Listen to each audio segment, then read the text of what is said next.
We begin in Coast Region, which is on high alert following a forecast of extreme weather across several days. Swimming and other recreational activities remain suspended in all public beaches across the region following an advisory by the Kenya Meteorological Department.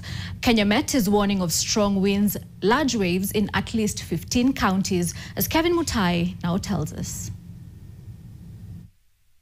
According to the Kenya Meteorological Department alert, the coastal belt is poised to experience large waves and strong winds precipitated by the strong southerly winds of more than 30 knots, an equivalent of 15 meters per second.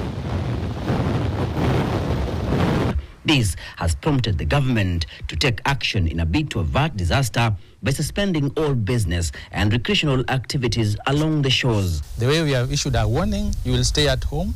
Your activities will not go on. So we are trying to protect property and the lives of people carrying out their economic activities within the shore and the ocean. Mawimbi yatakuwa ni takriban mita 2.5. Mita 2.5 ni mimi 1.5 urefu wa mawimbi. Sasa ni bora tuwe ni wenye kutahadhari. Na ni bora tuwe ambao kwamba tutakuwa ni wenye kuhakikisha ya kwa fuo zetu watu wako salama. Areas anticipated to be affected include the coastal belt, southeastern lowlands and the northwestern parts of the country.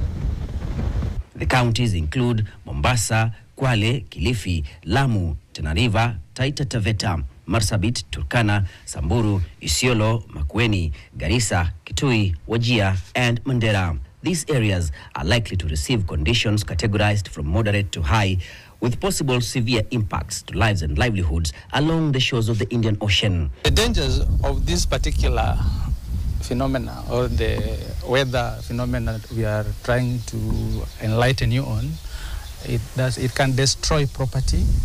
It can also destroy human life. The weatherman also says the bad weather at sea can affect visibility, blow off roofings, and even interrupt transportation at sea. The effect is that definitely the fishing activities, the marine activities, and the entire blue economy is likely to be disrupted. Therefore, we are appealing to the public to keep out of the beaches and the ocean during this period in question. The wind speeds are, however, expected to decrease from next week, but locals have been urged to remain vigilant and exercise caution during the forecast window. Tunaomba tafadhali washirikiane na police. Police patrols have been deployed along the coastline to beef up security. Kevin Mutai, NTV in Mombasa.